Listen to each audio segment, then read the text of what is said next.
Merci Laurent Pierre. Hop, allez, hop. Wow, wow, wow, wow, wow. Voilà. Bon, bonsoir à tous. Il y en a encore quelques-uns qui sont en train de rentrer, mais on va commencer. Vraiment, ça fait extrêmement plaisir de voir que chaque année, vous revenez pour mes petites présentations. Donc, je vous remercie à tous d'être venus très nombreux pour une nouvelle fois écouter un peu cette parole qu'on essaye de porter chaque année. N'hésitez pas pendant l'intervention à tweeter, à vous exprimer sur le hashtag Signaux15. Et puis évidemment, alors vous avez mon compte Twitter, mon adresse mail, et à partager éventuellement le live stream, puisque l'événement est retransmis sur le net. Je sais ils sont déjà un certain nombre à nous regarder en ce moment. Bonjour Marion, bonjour Laurent.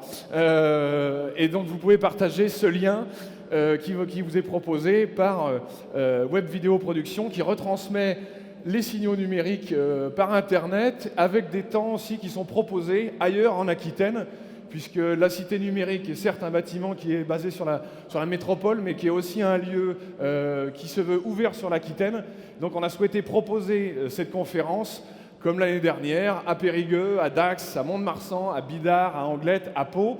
Et je les remercie tous s'ils sont en train de nous suivre, et je leur passe le bonjour. J'avance assez vite parce qu'on a 1h30 à peu près ensemble, et j'ai énormément de choses à vous dire. Peut-être que je ne pourrai pas tout vous dire, donc je vous invite aussi à ne pas hésiter à nous recontacter, puisque les signaux numériques, mais aussi nos ateliers d'émergence de projets qu'on appelle les Bacalabs, les études d'opportunité, c'est quelque chose que AEC propose à un certain nombre de partenaires sur le territoire, qu'ils soient privés ou publics. Vous avez un certain nombre d'exemples là-dessus. On ne va pas prendre le temps. Évidemment, la présentation sera en ligne tout à l'heure. Vous pourrez y revenir et on pourra en parler autour d'un petit verre après. Pareil, je ne vais pas passer trop de temps sur les précédents signaux numériques. Si vous avez l'habitude de venir, vous avez vu qu'on brasse maintenant depuis 5 ans un bon paquet de tendances, en essayant assez souvent d'être sur un petit coup d'avance, assez souvent en avance de phase sur le marché, sur ce qui peut être proposé. Mais finalement, on vous propose une conférence à la fois prospective, mais qui vous parle aussi déjà de ce qui est vraiment en cours et des profondes modifications que le numérique est en train d'entraîner déjà. Donc, je ne vais pas passer un temps dingue. Vous savez aussi comme à mon habitude, il va y avoir pas mal d'anglicismes, qu'il y a beaucoup de jargon. J'essaierai d'être le plus clair possible, mais je pense que ça fait vraiment partie aussi du discours à tenir, de transmettre ce vocabulaire. Vous l'avez vu avec un certain nombre d'exemples qu'il y avait sur la slide précédente.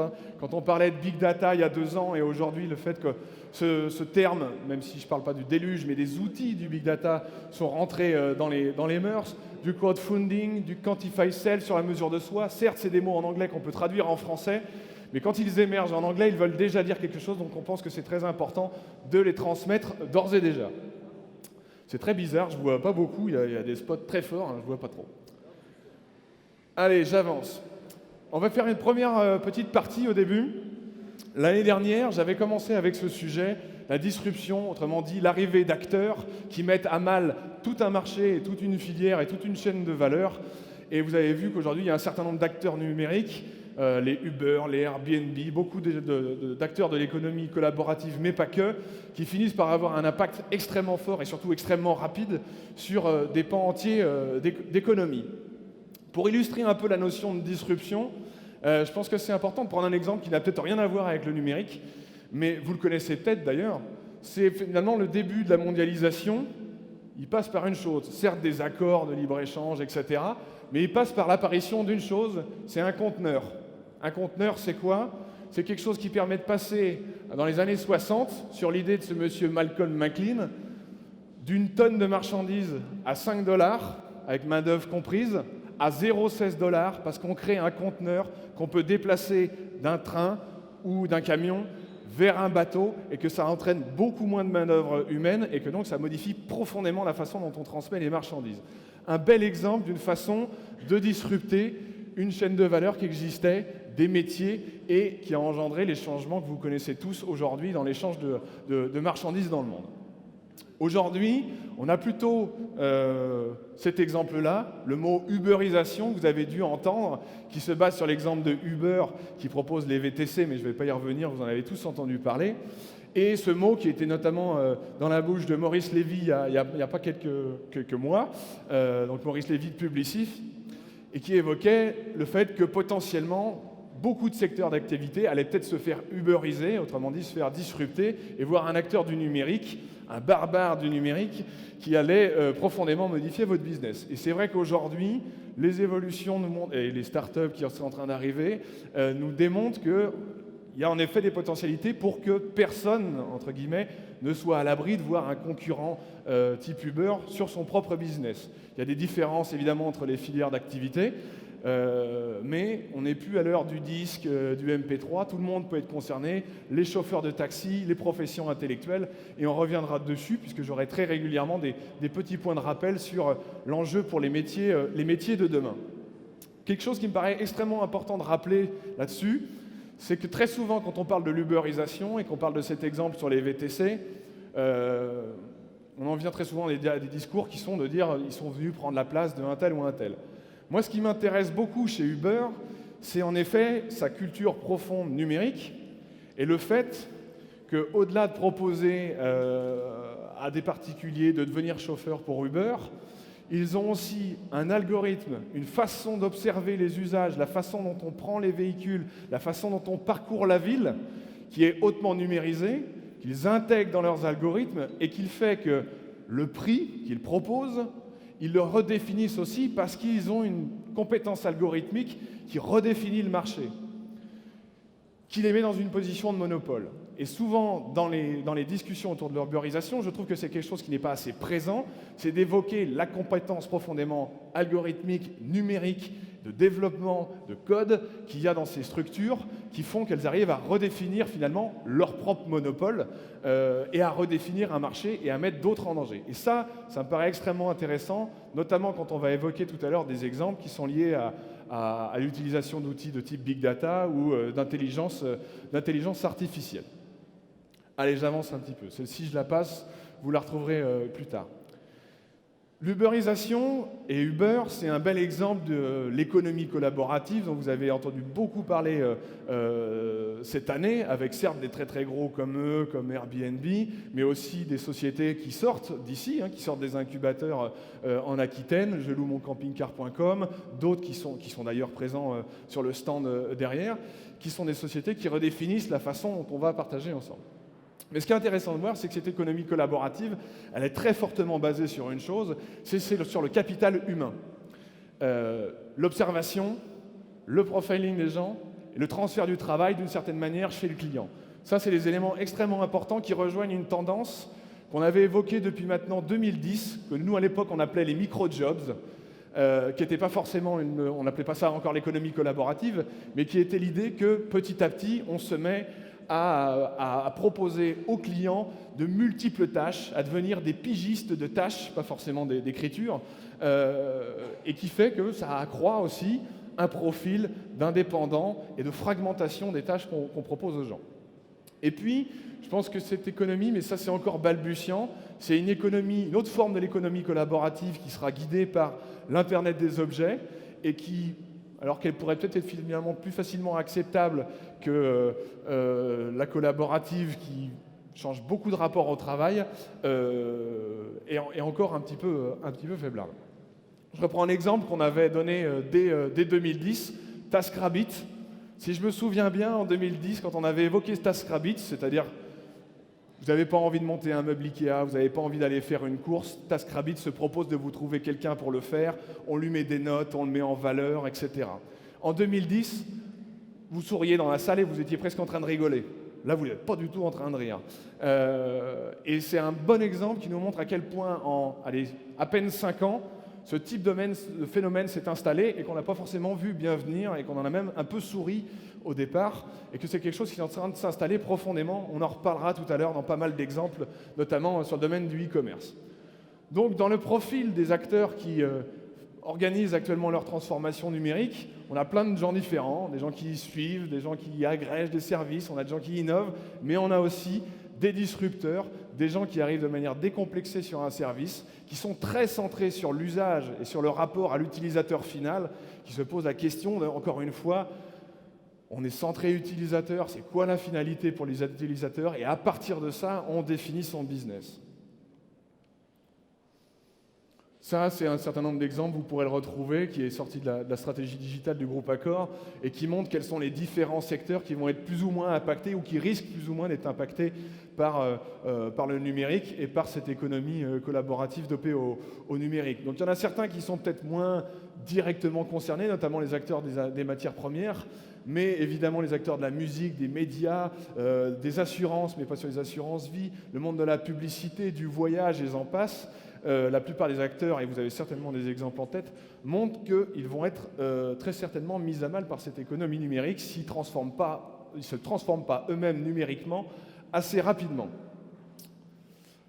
Et puis ce phénomène de transformation numérique pas assez rapide, de ne pas vouloir voir chez Uber qu'est-ce qui fait vraiment la valeur sur un Uber à travers l'algorithme, et la complexité du code, du langage, de la culture qu'il y a derrière ces entreprises-là, c'est aussi malheureusement des fois un constat lié à la déconnexion de nos élites quand même sur la problématique numérique. Ça s'améliore, mais elle n'est quand même pas encore transcendantale.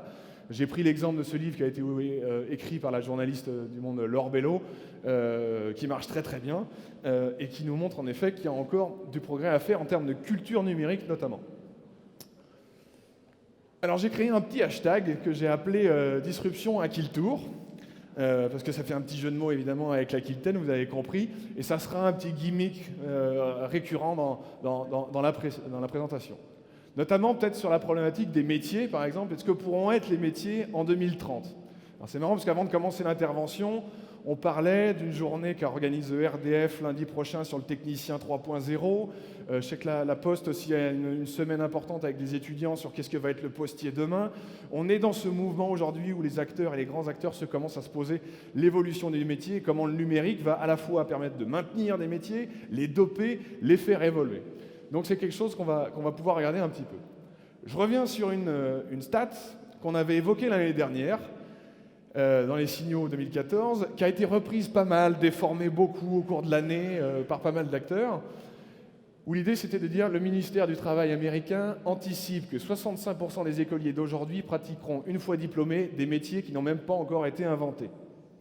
Donc ça rejoint ce qu'on disait tout à l'heure, des acteurs qui ne sont même pas encore sous le radar, qui vont changer complètement des façons de bosser dans certains secteurs, et donc on ne peut pas vraiment bien prévoir quelle va être l'évolution de ces métiers-là, et c'est difficile à faire.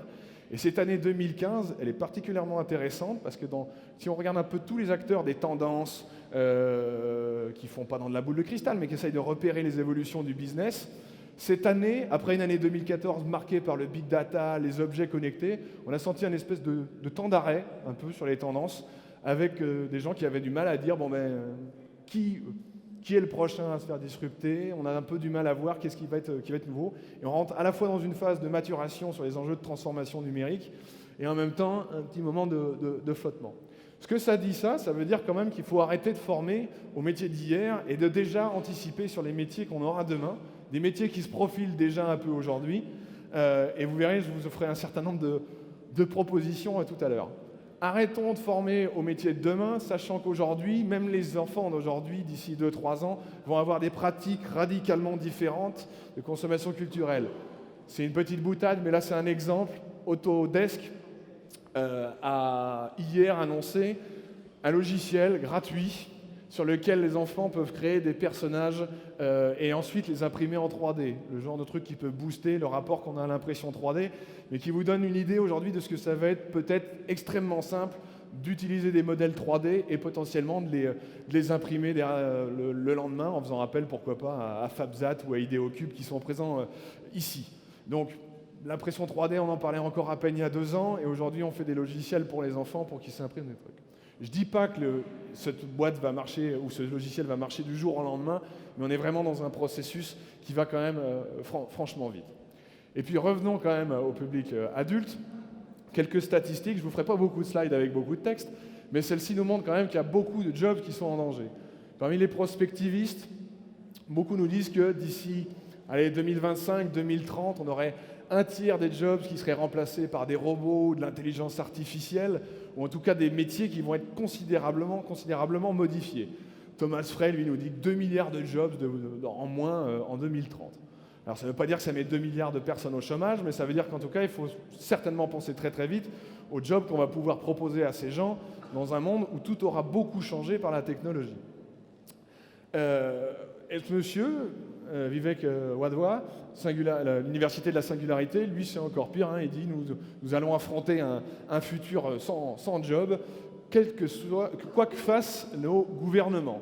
Donc quelque chose qui est un peu sombre, je vous l'accorde, pour commencer une intervention, mais qui nous démontre qu'il va falloir faire attention. Près de 50% des emplois du tertiaire qui vont disparaître dans les 20 ans, ça ne concerne pas que les métiers des chaînes avec la robotisation, ça concerne aussi tous les métiers avec des processus intellectuels. Et même s'il se trompe de 10%, c'est quand même à prendre en compte. Alors je ne vais pas avoir un temps dingue pour parler de ce monsieur, Thomas Frey, mais je vous invite à aller voir son travail. Vous aurez évidemment toutes les sources dans la présentation. C'est un futurologue prospectiviste américain qui a dressé des listes des boulots qu'il estime en danger d'ici à 2030 et des boulots qui vont apparaître, des 162 jobs qui n'existent pas encore, qu'il faut aller voir. Les listes sont vraiment intéressantes sur la façon dont le big data, l'intelligence artificielle, les drones, la robotique, etc. vont faire évoluer les métiers du transport, de la mobilité, de l'énergie, de l'architecture. Je vous invite à aller voir son travail. À la fois, il y a un côté qui pourra vous paraître un petit peu lointain, mais qui semble pas l'être tant que ça. Ce qui est vraiment passionnant aussi dans son boulot, c'est les compétences d'avenir qu'il propose. Alors là, les compétences sont marquées en anglais, mais si on les traduit, c'est des expansionnistes, des gens qui seront capables d'assurer des transitions, des gens qui pourront optimiser des processus, des gens qui seront capables de démanteler des filières le mieux possible et pour le moins cher possible. Ah ouais, déjà quand même. Des gens qui seront capables de théoriser, des philosophes, etc. etc. Donc des compétences d'avenir qui sont profondément, pour au moins la moitié d'entre elles, profondément liées à la façon dont on pourra intégrer le numérique dans des processus métiers. Il faut que j'avance, je suis très en retard. Au-delà du CV, ça c'est pour continuer sur la logique de l'emploi et pour voir aussi à quel point le matching d'emploi et la disruption sur la façon dont on va accéder à l'emploi est aussi en train de s'organiser avec des acteurs comme Clearfit qui prend en compte des foultitudes de données sur un profil, 15 caractères différents au-delà du CV pour caractériser le genre de personne que c'est, son type de comportement, sa nature, etc., pour essayer de mieux faire matcher les jobs. En Aquitaine, on a des acteurs comme Joby Joba qui travaille avec Pôle emploi, qui se dotent de data scientists. Je crois même qu'ils ont recruté un bioinformaticien il n'y a pas très très longtemps. Donc des compétences vraiment nouvelles pour voir derrière leurs algorithmes et la mise en relation entre les offres et la demande, comment ces compétences-là peuvent accroître le matching et donc pour pouvoir permettre à un certain nombre d'emplois non pourvus de travailler. Donc on a ce type de compétences aussi en région. Et puis sur l'emploi, on voit des choses intéressantes arriver. Là, c'est Kudos, c'est une espèce de... Je ne sais pas si vous connaissez Tinder, c'est une appli qui vous dit à gauche, ça ne vous plaît pas, à droite, c'est un profil de quelqu'un que j'aimerais rencontrer. C'est une espèce de mythique, mais qui par un geste vous permet de dire celui-là, il m'intéresse, celui-là, il ne m'intéresse pas. Super sympa. Eux, ils essayent de faire la même chose avec le job pour que quand vous soyez dans le métro, cette habitude de dire ça m'intéresse, ça m'intéresse pas, ça permette de créer des compréhensions de comportement autour des jobs et du matching entre des employeurs qui... Le modèle économique de eux, c'est évidemment de faire payer des employeurs pour essayer de trouver les meilleurs profils possibles. Donc ça, l'emploi, c'est vraiment un domaine où on voit un grand nombre de startups proliférer et on va voir des choses très intéressantes apparaître là-dessus. Alors, je vais vous proposer régulièrement comme ça des petits moyens de parler des jobs d'avenir ou des jobs en danger. Et je pense que ce genre de job, des gens, si on regarde un peu les compétences dont parlait Thomas Frey tout à l'heure, la capacité à optimiser des équipes, à recycler aussi potentiellement des gens.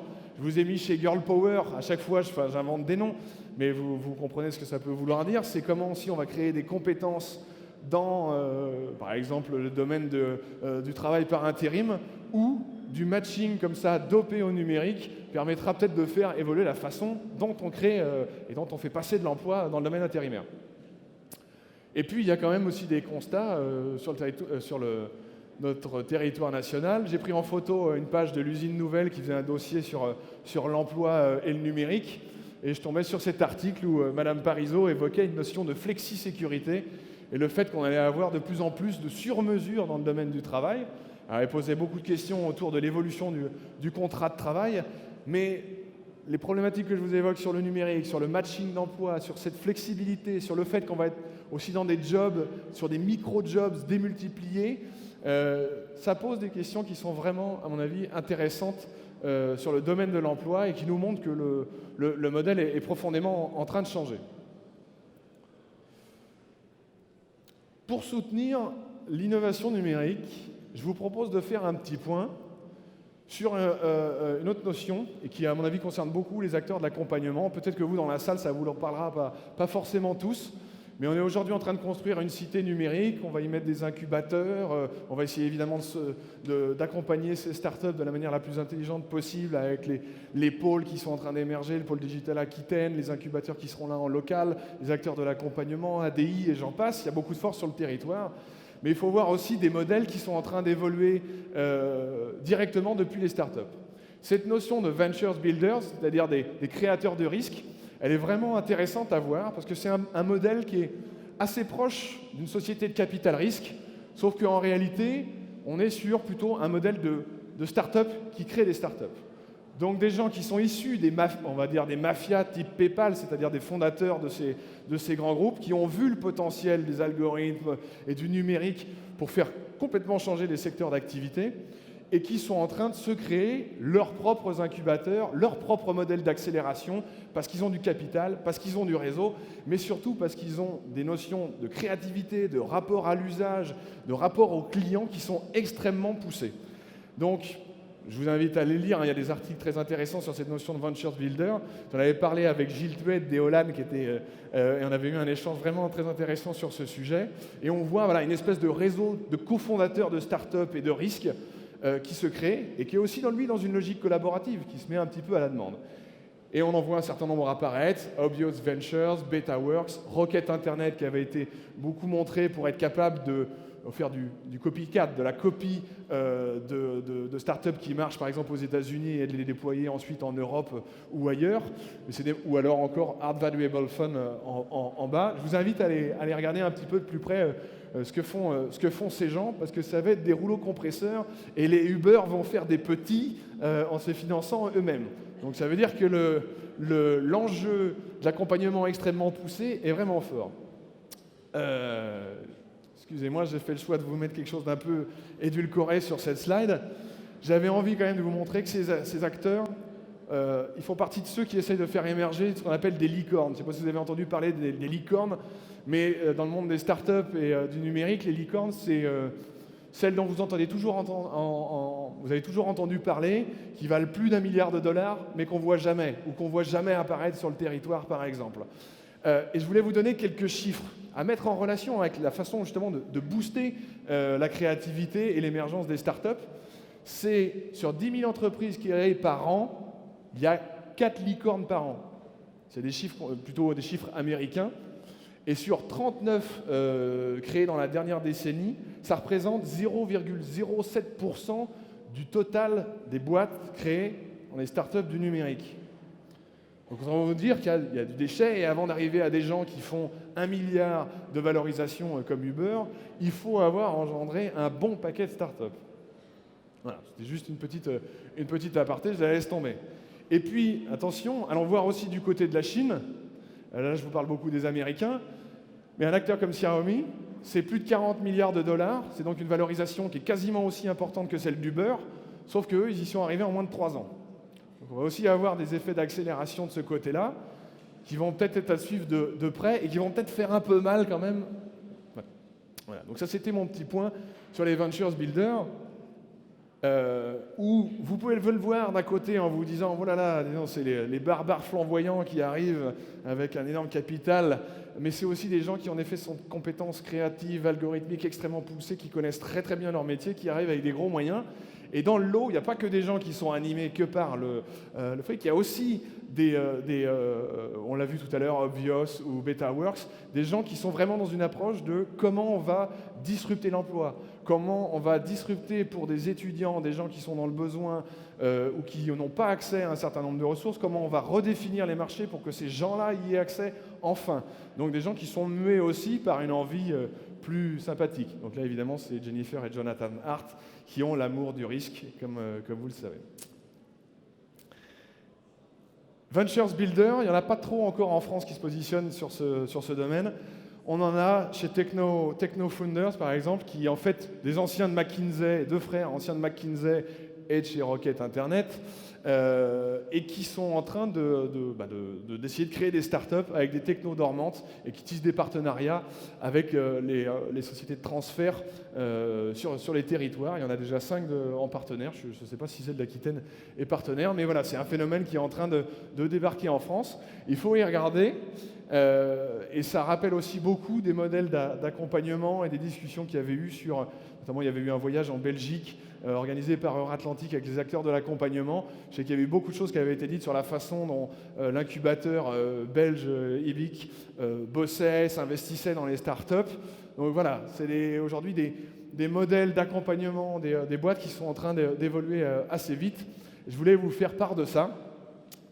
Et puis vous rappeler quelques chiffres sur là où vont les investissements en majorité: biotechnologie, mobile, technologie clean, développement logiciel, e-commerce, santé, etc.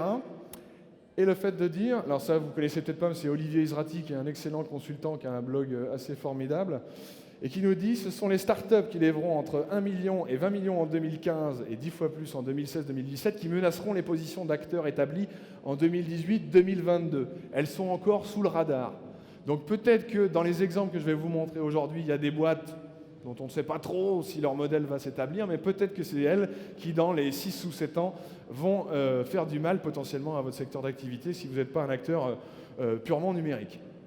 Et je pense, alors là c'est un peu réflexif, vous avez vu, c'est une photo de moi, mais ça me fait poser beaucoup de questions, moi aussi, sur la façon dont nous, acteurs de l'accompagnement, de la veille, on va être en mesure d'accompagner la créativité des sociétés qui vont engager leur transformation numérique. On va être dans un moment très très fort où quand même assez souvent, la plupart des boîtes ne savent pas comment elles vont se transformer numériquement, quel type de nouveaux services elles pourraient potentiellement proposer à leurs usagers.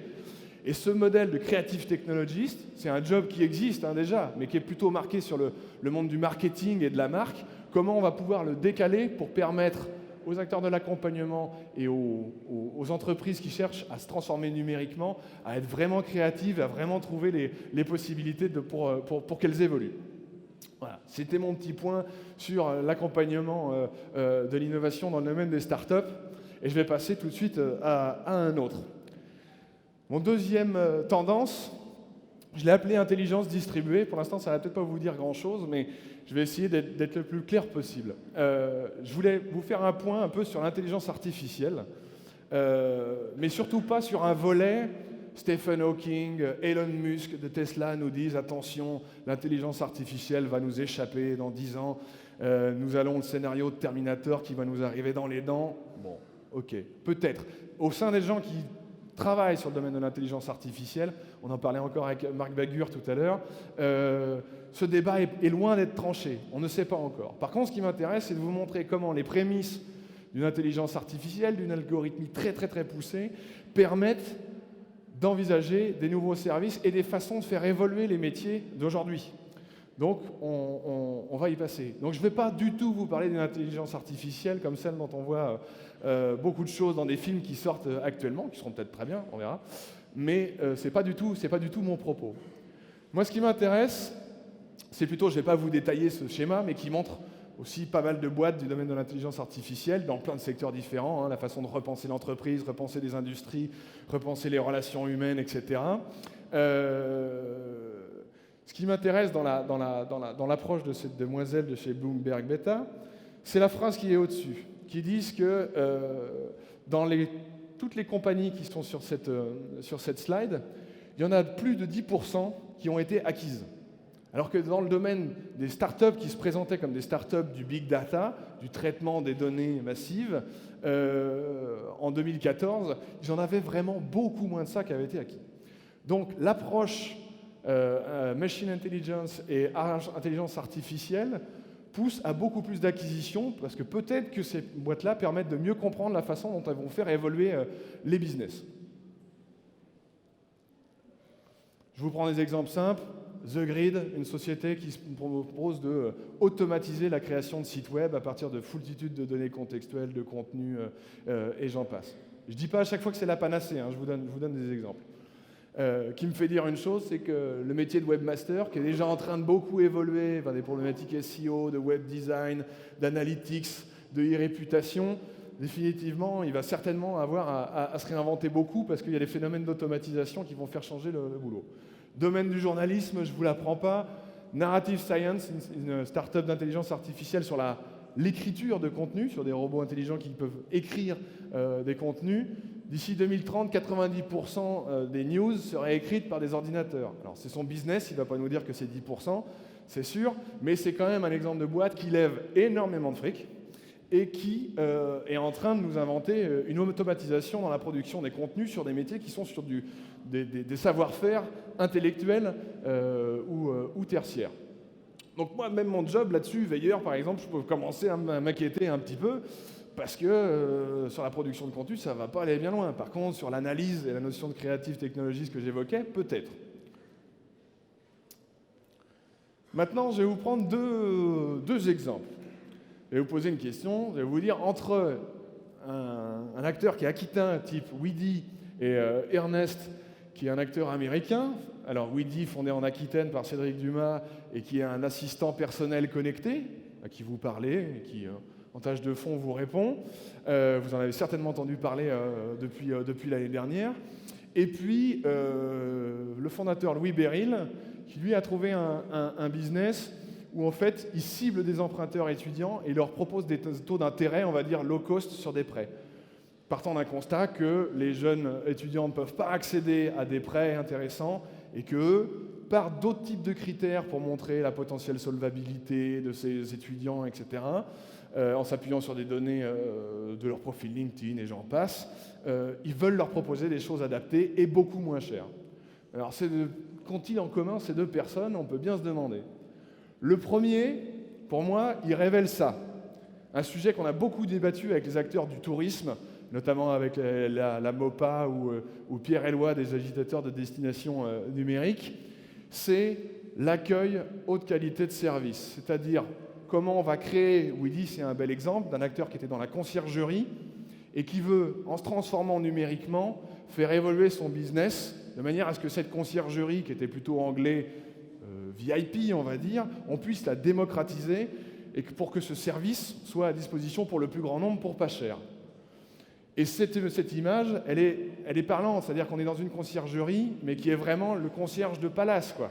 Pas la conciergerie du bas de l'immeuble, mais dans quelque chose qui vous accompagne en permanence, qui pense à vous même quand vous n'êtes plus en face de lui. Voilà. Ce genre de choses, avec une relation client renforcée, de la réassurance, de l'expérience, de la fidélisation, et plus si affinité, en tout cas pour ce personnage dans le Grand Budapest Hotel, qui fait beaucoup plus pour ses clientes. Autre exemple, Vertu, qui fait des smartphones de luxe avec des matériaux de luxe, et qui associe son smartphone à une conciergerie de service. Donc, des logiques de service, de haute qualité de service pour consolider le rapport qu'on a aux clients, et le fait évidemment qu'ils s'en servent de toujours plus.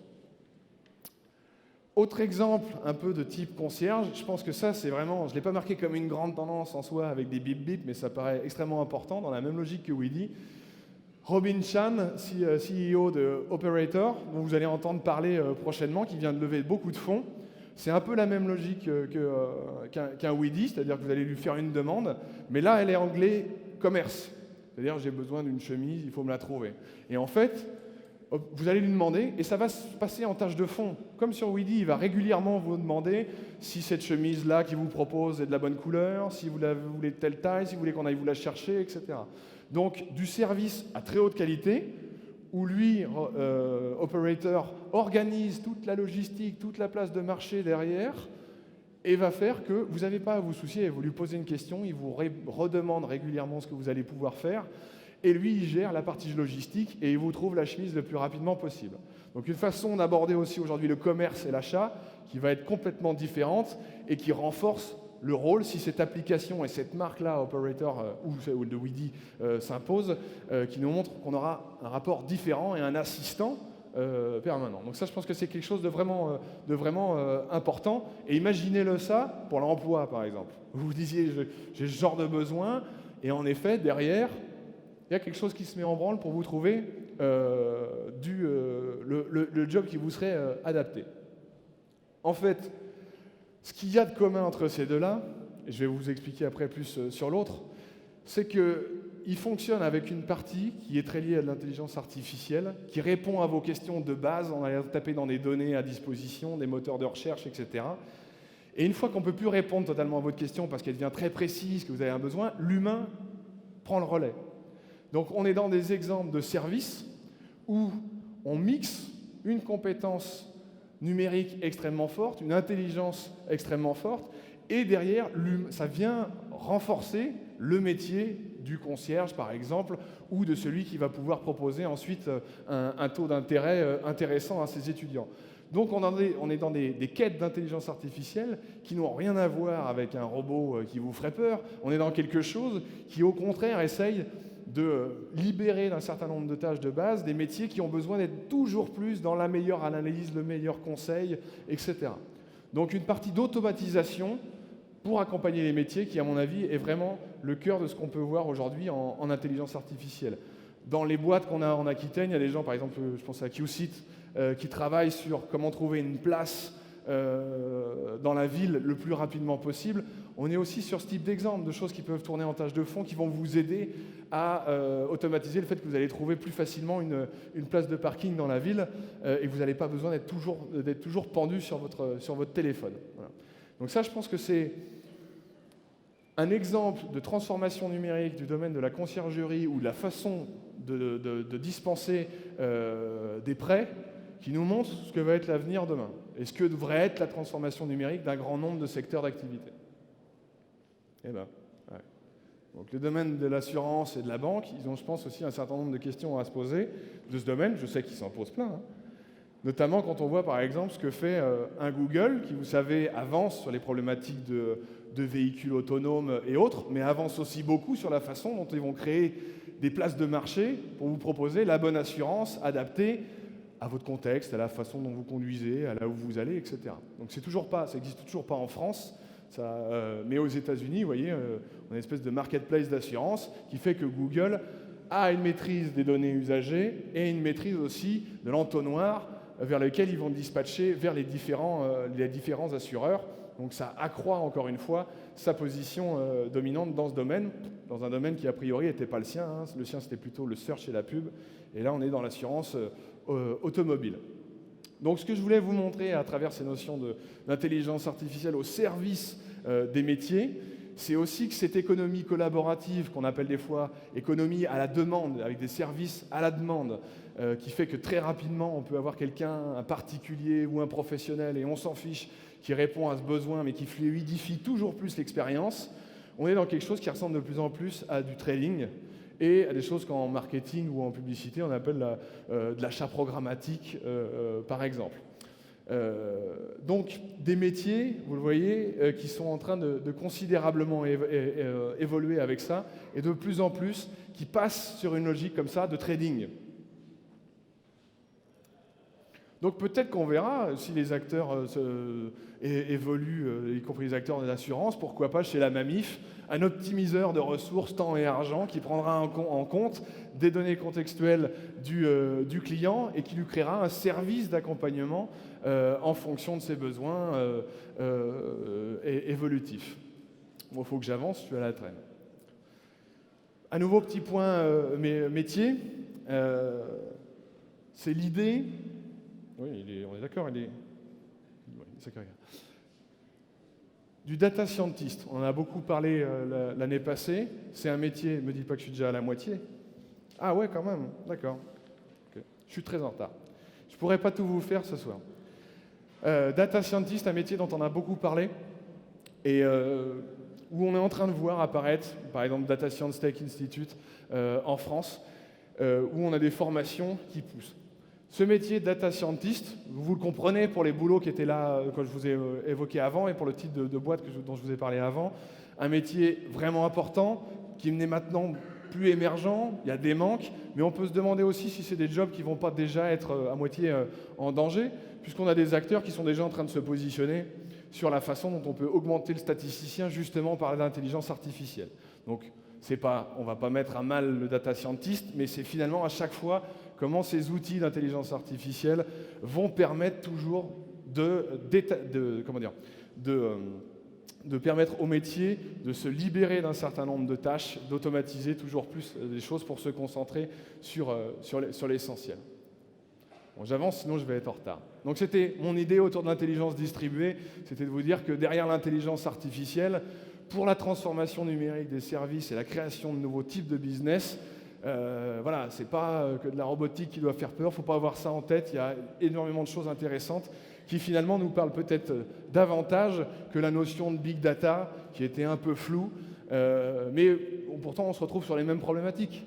Comment on optimise la ressource, comment on fluidifie le service, comment on peut simuler à partir de données des propositions qu'on peut faire ensuite à ses clients, comment on peut éventuellement prédire un certain nombre de choses. Et on est en plein dedans aujourd'hui. Donc il y a pas mal d'exemples, mais dis donc, je suis très en retard, Laurent Pierre, je suis très embêté, quand même il va falloir que je sabre drôlement. Je vais passer sur cela, mais je vais revenir sur des exemples que j'avais évoqués l'année dernière, et il y a 2 ans, qui me paraissent intéressants pour voir l'évolution qu'il y a eu sur ces 3 années, et qui vont questionner des problématiques d'ouverture des données publiques, de compétences sur lesquelles on monte assez rapidement, ou en tout cas pour lesquelles développer des formations rapidement, et encore une fois sur la compréhension des business qui sont à venir. J'ai intitulé ça « Rétention des savoirs versus développement durable », parce qu'il n'y a pas très longtemps, j'ai eu un débat autour de la face cachée du numérique, et sur le fait que le numérique n'était pas bon forcément pour le développement durable, puisqu'il était fort consommateur d'électricité, avec les data centers, les smartphones, l'obsolescence des produits, etc. Moi, il y a un autre aspect qui me paraît intéressant à voir, qui fait que, à ne pas prendre en compte non plus le numérique suffisamment tôt, on se met un certain nombre d'années de retard en termes de développement durable. Un exemple tiré d'une étude qui a été faite par la Fabrique de la Cité sur un événement qui a eu lieu il y a très très peu de temps, et je te remercie Armel de m'avoir passé la source, qui vous montre aujourd'hui les profils de ceux qui s'occupent dans des collectivités plutôt américaines, New York, Portland, le profil des gens qui ont ce poste de Chief Data Officer, c'est-à-dire d'administrateur général des données à l'échelle d'une collectivité, avec une dimension évidemment stratégique de qu'est-ce qu'on peut faire de ces données. C'est des sacrés cadors quand même, hein. Ils viennent tous soit de start-up ou du monde du numérique, de chez AOL, il y en a d'autres qui viennent de, je sais plus, chez Motorola. Ils ont des profils de dingue.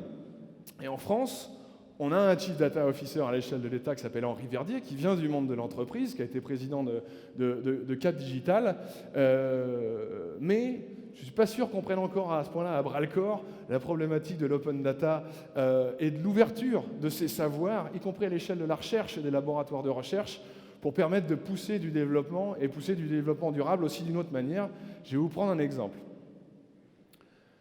Autre évolution dans ces villes, pour comprendre la façon dont ces villes sont en train d'évoluer, collaboration entre Uber et la ville de Boston. Donc des partenariats spécifiques pour comprendre la façon dont les gens vivent la ville. Imaginez les données qu'ils ont à disposition chez Uber pour comprendre la ville. Donc ça devient un acteur de la compréhension des flux et donc un acteur indirectement du développement durable puisqu'il apporte une compréhension des données et des services là-dessus.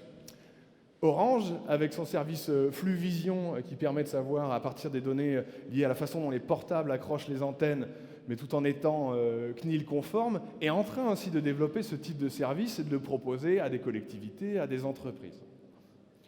Ça va encore doucement, on n'a pas encore tous les services qui sont au point et qui nous permettraient de dire que des gens type SNCF ou des groupes hôteliers pourraient être dans une façon de gérer les flux de leurs clients qui s'appuierait sur ce type de données. Data miner, ou des boîtes, y compris des gens qui sont en France, Synomia, Apicube, en Aquitaine, MyWeb Intelligence, des gens qui font de l'analyse de ce qui se dit sur les réseaux sociaux dans la ville. Apple et Twitter ont acquis des sociétés Gnip et Topsy assez chèrement parce que ce métier de alerteur social devient extrêmement fort par ces sociétés-là. Donc une façon de prendre le pouls, je l'ai déjà dit dans les signaux, mais une façon de prendre le pouls dans la ville qui est en train de devenir un business et des services sur la façon dont les gens vivent la ville, le flux, l'expression dans la ville. Donc peut-être que le community manager des collectivités va être amené ou en tout cas de grandes entreprises aussi, va être amené à évoluer fortement pour des jobs qui seront peut-être simplement alerteurs communautaires, mais avec des outils qui seront une appétence et une connaissance fine sur des outils comme ceux que je viens de présenter, qui font d'analyse. Pourquoi pas à Bordeaux Mégalopole, en 2030, on sera peut-être à Bordeaux Mégalopole. Je termine sur ma partie développement durable. Il y a 3 ans, je vous avais parlé d'une société qui s'appelait Climate Corporation, qui est sortie de chez Google Ventures, des gens qui n'étaient pas forcément du domaine de l'agroalimentaire, de la céréale ou de l'agriculture, et qui, à partir des données disponibles sur les sites et les bases de données des agences gouvernementales sur l'état des sols, la météo, etc., se mettaient à créer des bulletins du reporting permettant de dire à un assureur, à un agriculteur, attention, quels sont vos risques. L'année d'après, ces gens ont été, je vous l'avais dit l'année dernière, ont été acquis par Monsanto, qui s'est dit, nous aussi, on bricole un peu sur les données contextuelles, donc il faut qu'on ait besoin de ce type de compétences spécifiques en data science. Ils ont acquis. Et cette année, on voit maintenant le site web de Climate Corp, où Climate Corp propose carrément de l'assurance. Donc ce que je vous ai dit tout à l'heure sur se doter d'une compétence extrêmement poussée en data science pour pouvoir finalement faire évoluer son cœur de métier, fournir un service haute qualité et pourquoi pas de l'assurance, c'est indirectement ce qu'a réussi à faire Monsanto en passant par Climate Corp. Et ça, pour rejoindre mon propos du début sur le développement durable, je pense que c'est un bel exemple, c'est mon avis, après vous en pensez ce que vous voulez, mais qui nous montre qu'à ne pas comprendre suffisamment tôt les compétences, l'enjeu de changement du business, y compris sur ce type de secteur-là, peut-être qu'on se prend 15 ans dans les dents en termes de développement durable, pour ceux qui sont en désaccord, en tout cas, peut-être avec ce que peut produire une société comme Monsanto. À vous de me dire. Bon, celle-ci, je vais passer, mais pour vous montrer à quel point l'algorithmie et l'intelligence artificielle peuvent avoir des impacts extrêmement forts sur la façon aussi dont des secteurs peuvent changer. On change un petit peu de domaine, mais vous connaissez tous Shazam sur la façon de reconnaître des morceaux. Les applications qui vous permettent de reconnaître les étiquettes de vin, Winewoo, de Casual Business, qui est une société d'ici, elles sont en train de proliférer pour reconnaître tout et n'importe quoi, dans des magazines pour reconnaître les fringues et créer de nouvelles façons de créer du lien et de l'achat plus spontané. Ça marche sur les fringues, mais fondamentalement, ce que ça nous dit, c'est une autre manière de faire du dictionnaire. C'est-à-dire vous prenez en photo quelque chose et ça vous dit ce que c'est. Alors après, est-ce que ça vous propose d'aller l'acheter? Est-ce que ça vous propose une définition claire, etc. Je ne sais pas. Mais c'est ce que c'est en train de voir. Et pourquoi j'ai pensé au dictionnaire? Parce que cet exemple-là, j'ai appelé ça Calculate Killer. C'est un autre exemple de vous prenez une photo et en fait ça résout l'équation pour vous. Donc c'est une appli qui a fait pas mal parler d'elle il y a quelques semaines, mais qui vous donne un peu une idée de ce qu'on va avoir dans la poche quand on aura 10 ans, dans 5 ans, et qui fera qu'on prend en photo son bouquin d'exercice et potentiellement ça vous donne le résultat. Vous voyez le type de changement, y compris dans la façon dont on va appréhender les savoirs. On se pose toujours la question de savoir si c'est bien d'aller sur Wikipédia, qui est blindé d'erreurs, etc. Mais c'est trop tard comme question, c'est même pas la peine. Il y a déjà des choses encore plus changeantes qui vont finalement arriver. Je ne vous dis pas que Photomat va être un acteur dingue qui va faire une économie, mais ça nous montre quand même un certain nombre d'exemples dans ce domaine. Petite partie sur le commerce et sur la façon aussi dont le numérique peut changer le commerce. Je fais un premier point quand même pour vous dire vous avez certainement entendu parler de la création du Club Commerce Connecté au sein du pôle digital Aquitaine en région. Et donc je faisais un petit point parce que c'est le genre de lieu où on va essayer aussi d'organiser la transformation numérique du commerce, y compris des petits commerces, et de développer de l'innovation pour que le type d'exemple dont je vous mets, ils naissent aussi sur nos territoires et qui permettent à des acteurs, y compris petits commerces, qui ne pourront jamais se développer forcément leur appli personnelle ou jamais se lancer dans l'intelligence artificielle, de pouvoir bénéficier de services à haute valeur ajoutée de toute façon. En logistique, vous l'avez vu, c'est complètement délirant sur la notion de fluidification et d'immédiateté. Ici, on a Cdiscount qui fait la dispo immédiate, que vous connaissez très certainement. En Chine, on a Lalamove qui a levé beaucoup de millions dernièrement et qui promet une commande passée en 30 secondes, un transporteur dans les 5 minutes devant chez vous. Et qui est dans une logique d'économie collaborative, c'est-à-dire qu'elle fait appel, encore une fois, le transfert du travail chez le client. Elle demande à des gens de s'y mettre et de se flaguer Lalamove, comme on le demande chez Uber, de se flaguer VTC Uber pour quelqu'un d'autre. 30 secondes en 5 minutes. Vous pouvez penser que ça n'a aucun intérêt de récupérer un colis ou une chemise. On n'est pas forcément si pressé que ça pour tout et n'importe quoi. Il n'empêche qu'en ce moment, beaucoup d'investissements sont énormément sur cette fluidification et la logistique. Jet, un autre exemple aussi de nouvelles places de marché où, si vous voulez, on va vous proposer un article plutôt en fonction de sa disponibilité sur la place de marché pour que ça aille toujours plus vite dans la façon de vous livrer. Autre exemple très collaboratif, Starbucks qui se lance dans la livraison de café à domicile. Alors j'ai mis Nespresso Killer, on n'en est peut-être pas encore là, mais Starbucks, à partir de son appli mobile et en partenariat avec une société qui s'appelle Postmates aux États-Unis et qui fait de l'économie collaborative, qui propose à tout à chacun de vous emmener par exemple des courses chez vous. C'est les exemples que je donnais au début de l'intervention. Ils sont en train de tisser des partenariats ensemble pour voir comment on peut vous apporter votre café directement chez vous à partir de votre appli mobile. Donc des changements de modèle basés sur l'économie collaborative, une très fine connaissance des usages, une appli mobile, une appli de consolidation de rapport au client fort. Un exemple qui, à mon avis, est vraiment fort. Donc le métier de chauffeur-livreur, pareil, il va falloir qu'il évolue un petit peu quand même et qu'il ait une bonne connaissance de ce secteur-là. Sur la partie commerce, pour être aussi moins d'innovation, mais quelque chose qui est vraiment intéressant à regarder, et je pense que ça questionne aussi beaucoup le club commerce connecté, c'est comment, là c'est un exemple sur Fildar qui vient de communiquer sur la façon dont ils vont faire évoluer leur magasin et comment à la fois le magasin, des tables dans le magasin, des écrans, mais aussi les conseillers vont pouvoir par le digital offrir tout un monde et toute une ouverture sur la marque Fildar et ses besoins. Et cette logique de extension de gamme à partir du magasin, refaire venir les gens dans le magasin et leur permettre d'accéder à de l'information dense, enrichie, bien conseillée depuis les magasins, c'est un vrai mouvement de fond important pour la transformation numérique du commerce en local.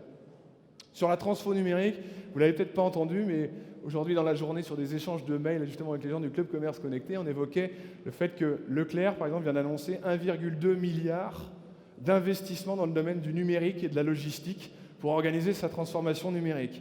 Ça vous donne un peu un exemple aussi de la prise de conscience d'un certain nombre d'acteurs, s'ils ne veulent pas se faire manger par d'autres, de l'investissement qu'il faut avoir aujourd'hui dans le numérique.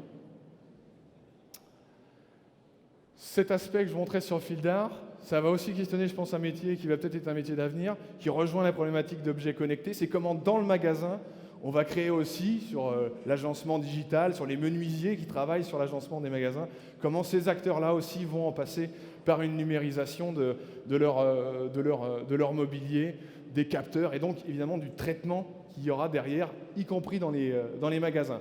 Donc, on revient à un des principes de base qu'on évoque depuis 5 ans dans les signaux numériques, c'est tout ça, c'est au service du réel, c'est pas au service de l'évasion. Il y a plein de choses qui se font de bien grâce au numérique en termes d'évasion dans le jeu et j'en passe, mais tout ce qu'on montre là, c'est que des exemples qui sont au service de nos pratiques réelles et du business en réel. Allez, je passe à autre chose. Un petit complément d'objets. L'année dernière, j'avais parlé pas mal des objets connectés. Et vous avez vu, toute l'année, il y en a eu une quantité de dingue. Si vous allez sur les plateformes de crowdfunding, de financement participatif, vous verrez 12 millions d'objets connectés pour tout et n'importe quoi. Objets connectés à destination du client final, mais aussi objets connectés industriels. C'est vraiment un mouvement de fond. Vous voyez à peu près tout et n'importe quoi passer, hein. Alors, des choses qui pourraient peut-être changer notre façon d'être mobile, mais bon, je ne vais pas m'y attarder très très longtemps. Des choses qui pourraient bien peut-être vendre autrement du chichi à la Cano sur nos côtes. Mais ce n'est pas vraiment ce qui m'intéresse le plus. Une Barbie connectée, peut-être impressionnant, vous me direz ce que vous en pensez. Mais une technologie d'intelligence artificielle pour faire parler des jouets ou des personnages de dessins animés qui vient de lever 31 millions de dollars pour rendre des personnages autonomes, intelligents, interactifs avec nos enfants. Donc peut-être que la Hello Barbie va s'effondrer demain et ne marchera jamais. Il n'empêche qu'il y a des investissements lourds dessus.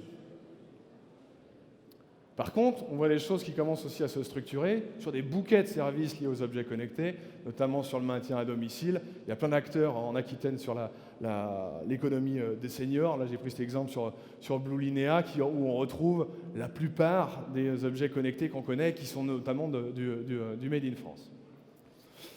Je ne vais pas vous la refaire, mais ce qu'on dit depuis maintenant plus d'un an, c'est bien gentil les objets connectés, et là je parle surtout de ceux du grand public, mais la valeur n'est pas dans l'objet, elle n'est pas dans le gadget, elle est dans le service et les services à haute valeur ajoutée dont on parlait tout à l'heure qui vont être associés à ces objets-là. Et donc on vend une réassurance, une qualité, un suivi, une mise en relation, une nouvelle expérience. On vend quelque chose de neuf, on ne vend pas juste un produit avec un peu de Bluetooth, on ne vend pas un gadget. Ça ne marchera pas bien longtemps. Et puis un autre point quand même, c'est la publicité sur les objets connectés. On n'en parle pas beaucoup.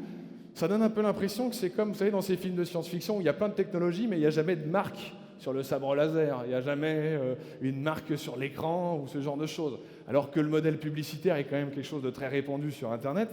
Vous l'avez bien vu, donc je me suis amusé à faire un certain nombre de projections sur ce que pourrait peut-être être l'avenir des objets connectés en lien avec un business correct.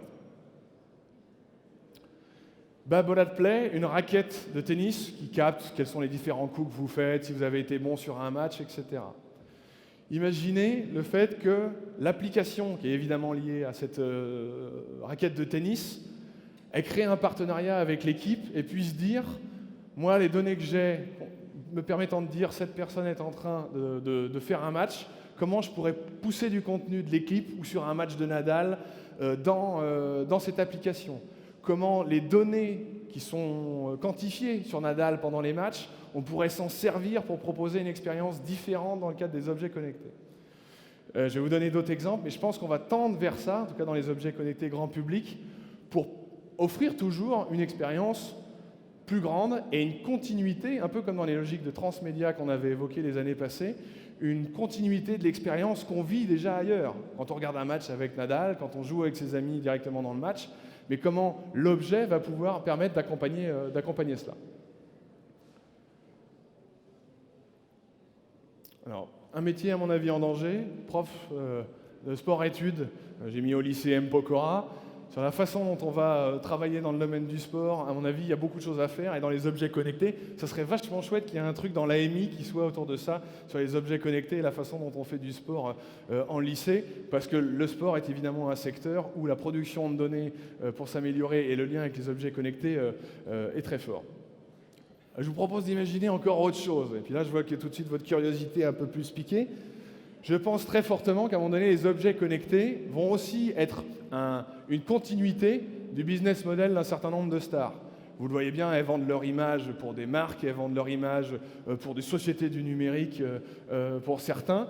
Je pense qu'à travers les objets connectés et les applications notamment de bien-être et de fitness, on va en arriver à ce genre de choses qui est de vous dire, via votre bracelet et via l'application qui vous permet de gérer votre quotidien, revivez, essayez de rejouer, de refaire comme telle personne dont vous êtes complètement fan.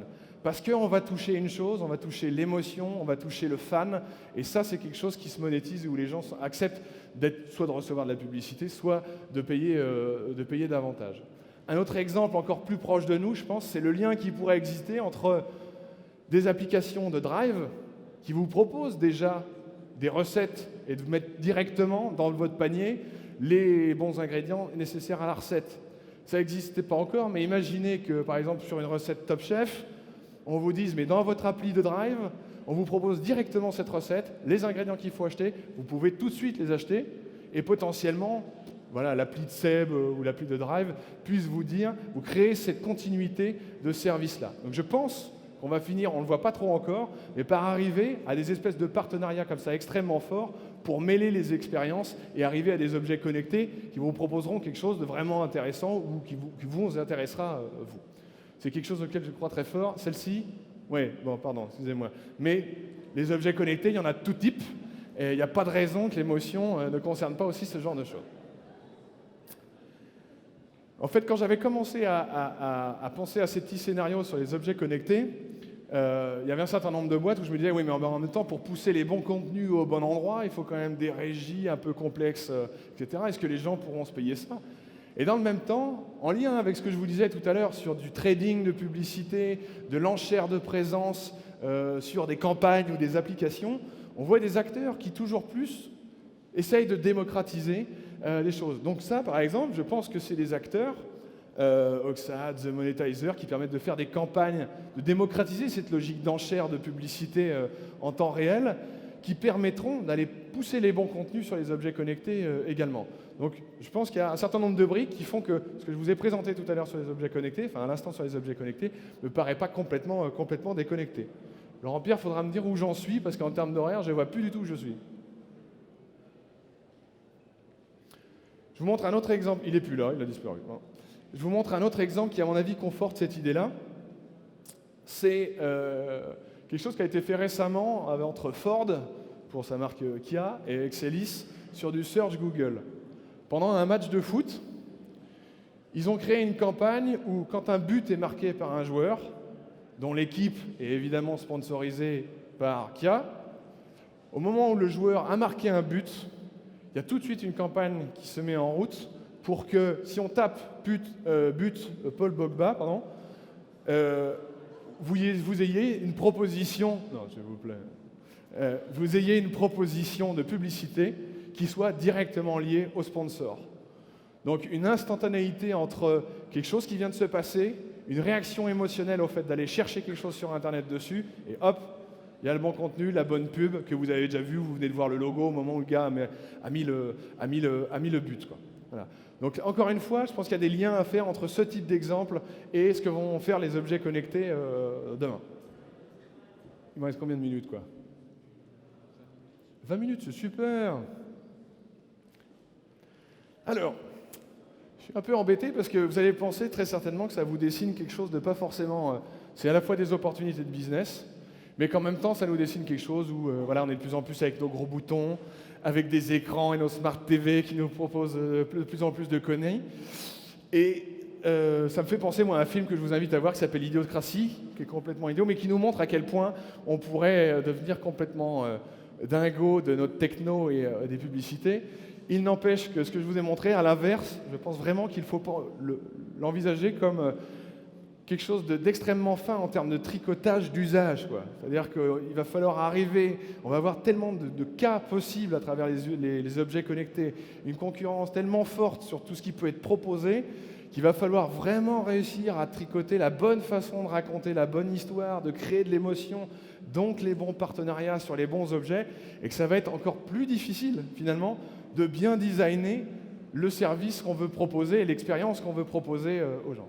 Donc c'était mon petit point complément d'objet. Je ne sais pas si on aura le temps d'en débattre, évidemment, avec des questions, mais je pense qu'on pourra en reparler tous ensemble.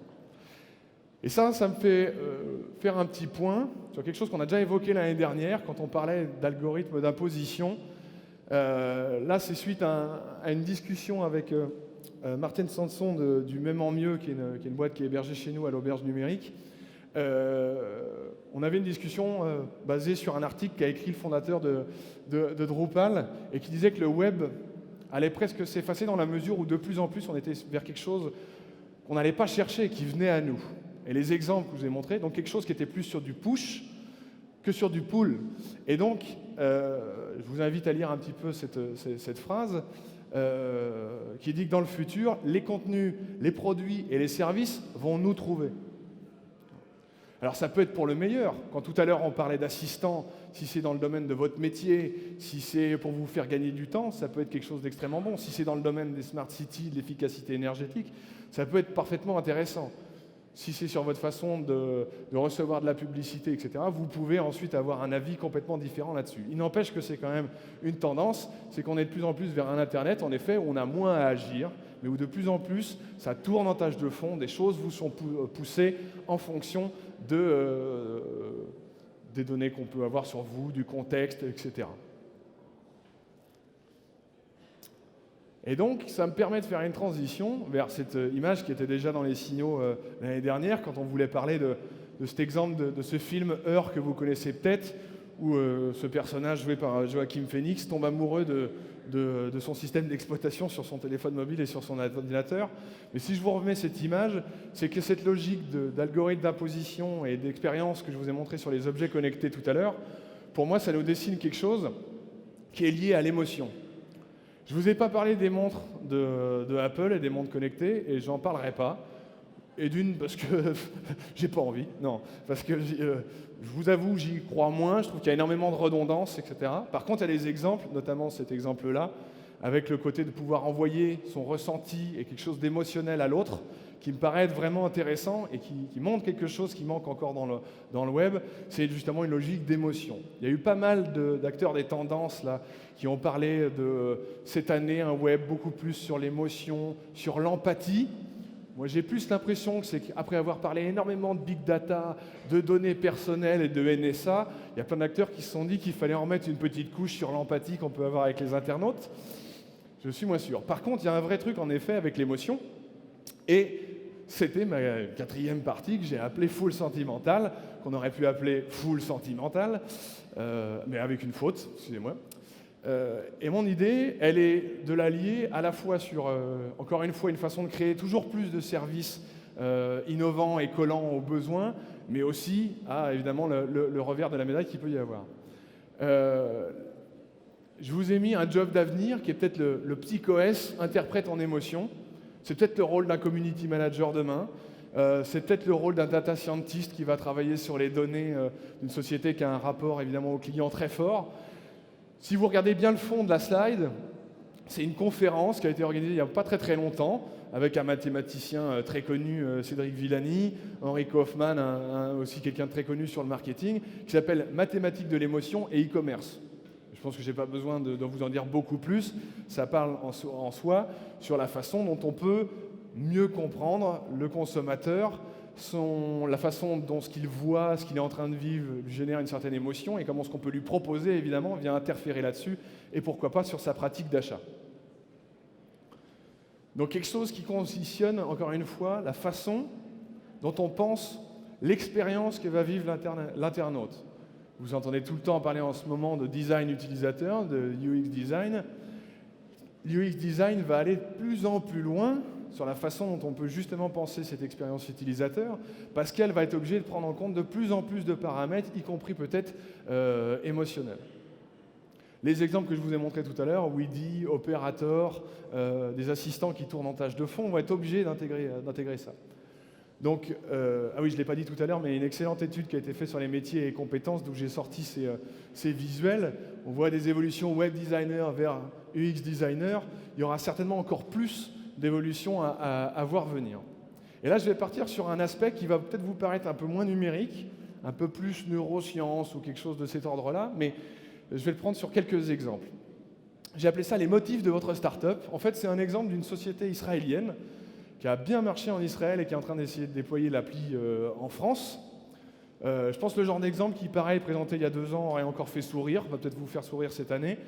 Mais l'idée, c'est de vous faire travailler sur votre téléphone mobile pendant quelques semaines, en vous faisant répéter un certain nombre de motifs, des choses qui se basent sur des études plutôt scientifiques a priori, et qui fait que d'ici quelques semaines, l'appli et la société, ce monsieur Nimrod Badar, vous dit que vous aurez plus besoin de vos lunettes de près pour lire. Autrement dit, comment, en s'appuyant sur des recherches plutôt liées à la façon dont notre cerveau fonctionne, des choses qui pourraient être liées aussi à l'hypnose et à certaines méthodes, comment on va pouvoir créer des méthodes sur vos dispositifs numériques qui vous permettent d'être dans une logique, eux ils appellent ça l'apprentissage perceptif en auto-administré. Pas très très vendeur, je vous l'accorde, mais cette logique du fait que votre smartphone, il va pouvoir peut-être vous changer la vie et un certain nombre de services vont peut-être pouvoir vous changer la vie avec une méthode et une technique dont on ne pensait pas qu'elle était si efficace que ça. Autre exemple, donc peut-être que c'est les opticiens qui ont de l'inquiétude à se faire, ou qui en tout cas devraient peut-être intégrer cette appli sur leur devanture. Bon. Autre exemple comme ça qui est basé sur cette compréhension des motifs de nos comportements. L'année dernière, je vous avais montré une appli qui s'appelait Mental, qui vous demandait toutes vos données sur votre portable et qui vous permettait de dire, voilà là, faut se calmer un petit peu là, lâchez le portable, lâchez Facebook, etc.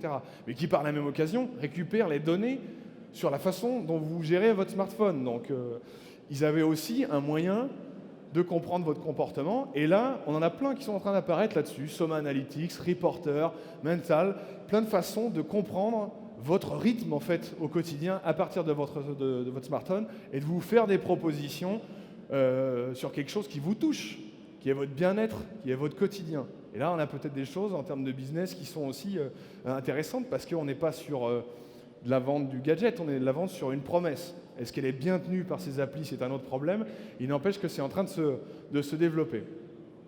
Une autre, Glow, qui est née en Asie, mais sur un venture builder dont je parlais tout à l'heure, justement, Art Valuable Fund, où eux, c'est les motifs de votre fécondité. C'est-à-dire qu'ils sont partis du principe qu'ils allaient créer une appli pour permettre aux gens de trouver le bon rythme pour accompagner un couple dans la conception.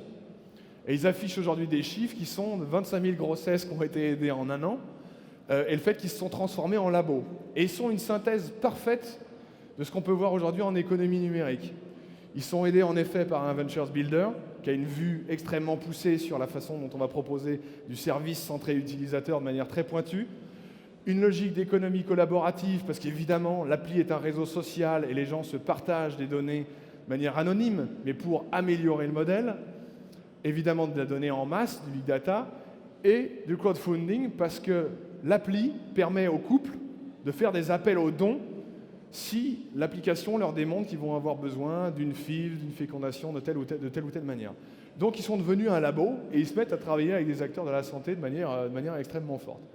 Donc là, je ne vous parle pas vraiment de numérique, mais je vous parle d'une compétence numérique et d'une façon de comprendre nos comportements qui fait que ces acteurs viennent se positionner sur un domaine où ils n'étaient pas du tout présents avant. Et ce qu'il a financé, c'est de l'argent du numérique, quoi. C'est de l'argent des plus grosses startups.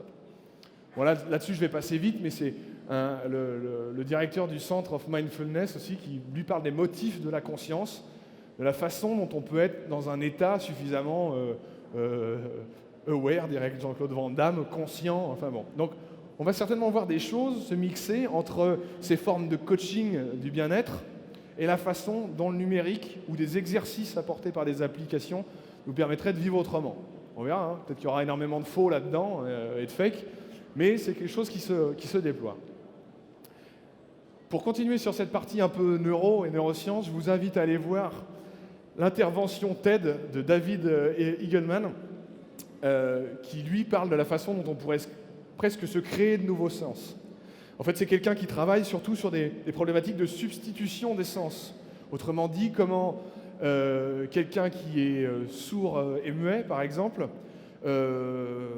pourrait, en fait, par une veste ou des logiques de vibration que vous avez, comme sur votre portable quand ça vibre, par ce type de motif-là, permettre aux gens de comprendre ce qui est en train de se dire. Donc comment on recrée un langage et un biais de communication par un autre type de forme. Donc autrement dit, comment on recrée un sens et on le réinvente par un biais détourné. Et ces travaux vont aujourd'hui aussi évidemment à des problématiques d'augmentation, de ne plus être seulement dans de la substitution, mais de l'augmentation. Et pendant la présentation de TED, ce qu'il fait, c'est qu'il a une veste en fait sous sa chemise que vous ne voyez pas, qui lui envoie en temps réel ce qui est dit sur Twitter. Et le sentiment plus ou moins positif ou plus ou moins négatif qui est donné sur sa conférence. Donc une manière de vivre, c'est dommage, moi j'aimerais bien aussi pour savoir ce que vous êtes, parce que je ne vous vois pas, qui lui permet de lui créer une espèce d'appendice sensoriel.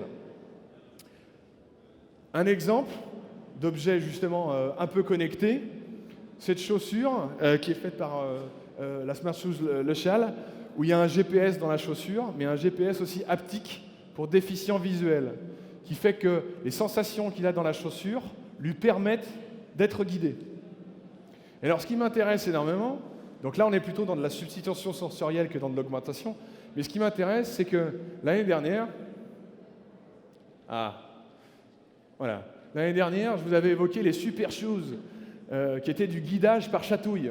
Et c'était un projet qui avait été aidé sur Kickstarter, la plateforme de crowdfunding, où les gars avaient touché, je ne sais plus combien de milliers de dollars pour créer des chaussures qui présageaient plutôt d'un usage touristique, on va dire, d'être guidé dans la ville et de se laisser guider par le fait qu'on vous dise aller à droite, aller à gauche par vibration. Eh bien, je ne vais pas revenir sur la slide, sinon je vais être encore très en retard, mais quand même, cette chaussure, elle est un exemple parfait de quelque chose qui arrive à maturité sur un marché et qui est né de gens qui étaient dans la bidouille, dans quelque chose qu'ils ont prototypé rapidement, avec des fonds apportés par des gens qui se sont dit « Ouah, l'usage est génial, on l'aide à le financer ». Et moins d'un an après, on arrive à ce type de prototype-là. Je trouve ça extrêmement intéressant, même si ce n'est pas la même société qui le fait. Je trouve ça intéressant de voir à quel point de quelque chose qui pouvait nous paraître rigolo, marrant, ou à la limite du transhumaniste, l'année d'après, il peut y avoir des gens qui packagent quelque chose comme ça, et qui en fait est une chaussure. C'est une chaussure. C'est une chaussure augmentée. Ce n'est pas un objet connecté, c'est une chaussure un peu augmentée avec du service poussé pour des déficients visuels. Et les choses qu'on porte, les objets connectés portables, les wearable devices comme ce t-shirt-là, ils vont évidemment pouvoir être, en lien avec ce que je vous disais sur ce chercheur, des vecteurs de cette augmentation ou de la traduction d'émotions, de transparence émotionnelle qu'on peut voir dans le contexte. Et ça va révéler un certain nombre de choses.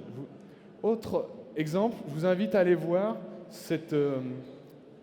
un article qui parle d'une étude qui a été faite par le Consumer Lab d'Ericsson sur la relation qui existe entre le bien-être, la pollution et le succès des objets connectés en Asie. Nous, si on pose nos questions en France sur l'intérêt des objets connectés pour savoir si on est en bonne santé, etc., on n'est pas les champions en Europe pour dire ça nous intéresse. Par contre, aller dans des mégalopoles surpolluées où il y a quand même des joggers et qui se disent mais c'est quoi mon état de santé, c'est quoi le danger potentiel, ils sont extrêmement intéressés par ce type d'objet pour être réassurés, accompagnés, etc. etc. Donc le contexte aussi pour qu'un marché d'objets connectés fonctionne, là, à mon avis, on a un très bon exemple du lien entre l'environnement et le succès potentiel d'objets connectés liés à la santé ou au jogging. Donc j'en comprends qu'il me reste encore 2-3 minutes. Je passe là-dessus. Ça, vous l'avez compris par l'autre exemple. Ce qui est vraiment super intéressant dans l'exemple de la chaussure, c'est comment on peut aussi par des technos, parce qu'on a des mouvements dans le numérique de gens qui sont sur de l'open source, sur de l'open hardware, qui sont dans une ouverture et une quête d'innovation partagée, qui permet aussi d'aller aussi vite que cela dans de l'innovation de service. C'est quelque chose d'extrêmement important. Vous avez dû entendre aussi parler d'open innovation dernièrement. Tous ces phénomènes d'ouverture et de non-rétention des savoirs, de partage des savoirs et d'accessibilité à ces savoirs est vraiment, vraiment majeur pour que les innovations dont je parle puissent avancer et être partagées le plus possible.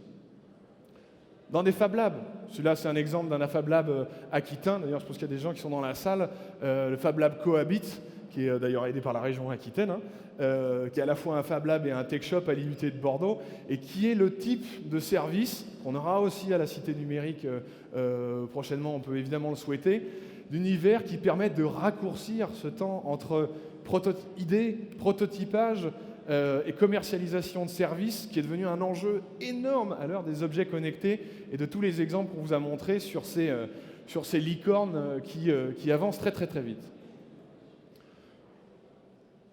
Alors pourquoi pas des jobs d'avenir, hein. Prothésiste 3D chez Senior Dio. Alors Dio pour do it ourself, hein, pas Senior Dio. Mais fondamentalement, c'est pas idiot. Je ne vais pas revenir sur les exemples, mais sur des prothèses qui sont faisables à moins de 200 $ par de l'impression 3D, qui sont changeables tous les ans à ce coût-là. On commence à voir une multitude d'exemples qui sont en train de fleurir dans ce domaine. On peut que souhaiter qu'ils se développent. Je propose aussi Bricofacteur à la Reine Merlin. Parce que vous n'avez pas vu dernièrement, mais il y a eu des exemples de présentation de Fab Lab dans les Leroy Merlin. Ce n'était pas les gens de Leroy Merlin pour l'instant qui présentaient ça. C'était les Fab Labs du territoire que Leroy Merlin invitait à présenter leur innovation dans la galerie marchande de Leroy Merlin. Mais ça signe déjà une évolution sur le type de service que ces acteurs-là vont devoir fournir à terme. J'avance parce que j'ai plus le temps. Je termine par... allez, je prends 5 minutes et je serai presque dans les temps. Sur une dernière tendance que j'ai appelée Smart Spectre 5G. Attention, c'est pas du tout pour vous parler de lui et du prochain James Bond. C'est plutôt pour vous parler de lui.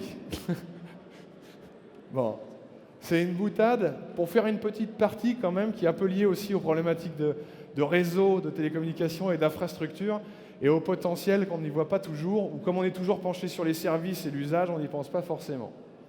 Vous avez dû déjà entendre le mot de 5G, ou en tout cas vous le devinez puisque vous avez certainement de la 4G sur votre téléphone. Mais la 5G, ça va être quelque chose d'assez différent par rapport à ce qu'on a connu sur de la 2G, de la 3G et de la 4G, puisqu'on est en train de passer aussi dans ce domaine à une logique d'utilisation des enchères dans les fréquences, en fait. Donc tout à l'heure, quand je vous parlais aussi d'intelligence artificielle pour automatiser, fluidifier, ça marchera aussi à terme, on l'espère d'ici 2020, date à laquelle on nous dit qu'on aura les premiers réseaux 5G, sur la façon dont on va créer aussi de l'accès. Et cet accès, il passera notamment justement dans plus d'intelligence dans la gestion de la ressource, comme on le ferait pour de la Smart City, comme on le ferait dans de la logique de la logistique, etc., etc. Le numérique est toujours de plus en plus là-dessus. Donc votre prochain forfait 5G que vous aurez en 2020, il sera extrêmement poussé et il s'appuiera aussi d'une certaine manière sur une approche comme ça de logique d'enchères et de trading différents, de compréhension du contexte, en tout cas si votre appareil le permet. Voilà. Parce qu'en réalité, le spectre, là c'est une cartographie qui montre qu'a priori le spectre des fréquences qui existent est complètement saturé, mais en réalité il y a plein de moments où plein de fréquences ne servent à rien. Et donc, on aurait besoin de cette intelligence qui permettrait d'aller taper aux besoins dedans et de rationaliser l'utilisation qu'on a des fréquences qui, vous le savez, sont appelées parfois les fréquences en or, sont une ressource limitée et extrêmement importante dans le business des télécommunications. Alors peut-être qu'un jour, chez un opérateur ou un conglomérat d'opérateurs et de régulateurs des télécommunications, on aura des gens qui seront aiguilleurs, spectre et réseau chez FreeCep, pourquoi pas. Autre aspect, pour vous sensibiliser à autre chose, qui rejoint encore une notion de spectre, et qui à mon avis est aussi quelque chose de fort, c'est qu'on parle de plus en plus du numérique avec les choses qui sont tangibles, parce qu'on y met des capteurs, parce qu'on est de plus en plus connecté, mais il y a aussi la façon dont le numérique, tout comme sur les motifs que j'évoquais tout à l'heure, plutôt neuro, vont nous permettre de révéler ou de créer d'autres ponts de communication différents.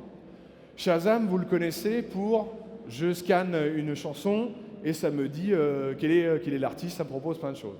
Shazam est aussi en train d'essayer de le faire sur les exemples que je vous ai montrés pour de la reconnaissance de fringues, d'objets dans les magasins.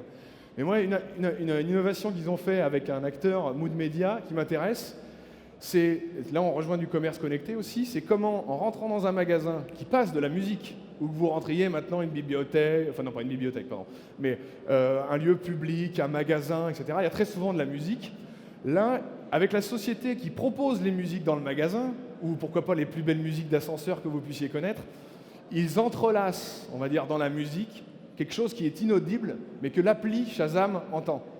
Donc une signature, une fréquence que Shazam entend, et fait que Shazam pourra dire « vous êtes dans ce magasin, on vous propose tel ou tel type de contenu ». On le voit actuellement dans le domaine du commerce, tout le monde essaye de placer des balises, des beacons, pour qu'on puisse se micro-localiser dans les magasins. Ça, c'est un exemple qui, à mon avis, est encore meilleur, parce qu'on est sur un usage qui est déjà complètement rentré chez les gens, qui n'a pas Shazam sur son téléphone. Donc une appli qui a compris qu'elle avait un autre moyen de rendre service à des acteurs du commerce par un biais et par une techno spécifique, mais qui n'est pas non plus un truc de dingue. Voilà. Ça, je trouve, c'est le genre d'exemple vraiment intéressant sur la façon de détourner de la fréquence pour servir le commerce ou d'autres choses. Dans un festival, on pourrait l'imaginer, sur des temps d'attente, etc.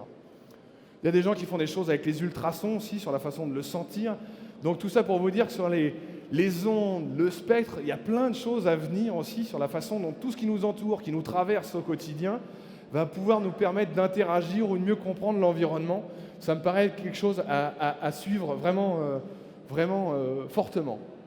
Et pour finir sur une touche, sur cette tendance à la fois quelque chose d'un peu inquiétant et en même temps de dingue, avec une caméra de pas très très bonne qualité, des chercheurs en filmant un paquet de chips, une feuille d'une plante verte, avec un environnement sonore où, comme là par exemple, plein de gens qui sont en train de parler alors qu'il y a une conférence. Voilà, merci quand même. Voilà, merci pour les... Comment, en filmant ce paquet de chips ou cette plante verte, ils arrivent à recréer le son qu'il y a dans la pièce. Donc, ils ont passé une musique, je sais pas, Hooked on a Feeling par exemple, ou quelque chose comme ça. Et si vous allez voir sur la source que je vous pointe, vous allez voir qu'ils recréent Hooked on a Feeling comme si l'enregistrement datait d'il y a 50 ans, quoi.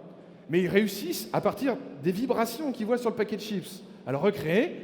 Ils sortent Shazam, et Shazam reconnaît le morceau à partir de ce qu'ils ont recréé. Donc là, on est dans quelque chose qui se rapproche franchement des outils de lui, mais qui vous donne, à mon avis, une idée encore du potentiel que le numérique peut nous apporter dans la façon d'appréhender notre monde qui nous entoure. Et là, on est dans des choses qui sont complètement physiques, quoi. On n'est pas dans quelque chose qui est lié spécifiquement à Internet, mais en tout cas sur la façon d'aborder. C'est l'heure, donc j'arrêterai. Je vous propose de voir tout ça plus tard, puisque les signaux numériques, si vous voulez, on en reparle et on se le fait plus tard ensemble. Mais c'était quand même pas possible que je vous quitte sur un truc. La voiture volante. On nous la promet pour l'an 2000 depuis longtemps. Et vous dites tous, en fait non, c'est Internet et on n'a pas la voiture volante. Si. La voiture volante, elle existe. Elle vient d'être fondée par des gars de Aéromobile. Alors là, on est sur un mix entre aéronautique et automobile qui est extrêmement poussé. Mais je ne pouvais pas ne pas vous montrer ce prototype. Allez voir la vidéo à partir de la présentation. Vous verrez, c'est assez bluffant. Ils partent dans un aéroport, ensuite ils roulent. Et on a un exemple d'une voiture qui vole pas de la façon dont on aurait pu la penser. Mais finalement, à partir de 2015, à partir de 2018, si vous êtes vraiment fortuné, vous pourrez vous acheter une voiture qui vole peut-être. On verra si le juridique le permet. Donc j'arrête de vous envoyer plein de signaux comme ça dans le crâne. Je ne suis pas là pour vous manipuler avec un système de neurosciences. N'hésitez pas, la présentation sera très rapidement sur le bit.ly Signaux 15. Vous récupérez cette adresse et vous la retrouverez dessus. N'oubliez pas, Smart Spectre, full sentimental, importance de l'émotion, de la neuroscience et de la neuroscience d'OPO numérique pour nous créer des applications vraiment différentes. Des objets connectés qui ont besoin de vrais services, de nouveaux modes de partenariat et d'une expérience vraiment beaucoup plus poussée. Et une intelligence que moi je vous propose d'appeler distribuée, parce qu'une intelligence artificielle dont on souhaite qu'elle soit au service des métiers et de l'empowerment des métiers, et notamment des métiers de demain, qu'ils soient financés par des acteurs type les Ventures Builders que je vous ai montré, ou les acteurs de l'accompagnement et du financement plus classique qu'on peut avoir encore aujourd'hui, et de prendre conscience qu'il n'y a pas grand monde qui est à l'abri de ce que le numérique va peut-être pouvoir modifier dans le monde. Donc je vous remercie pour votre patience. Maintenant, je vous invite à découvrir un peu plus de choses sur la cité numérique, que ce soit sur son offre commerciale, sur la réalité augmentée qui sera vous proposée par Axis. Et je vous remercie. Et merci à ceux qui ont suivi de loin. Merci. Wouhou!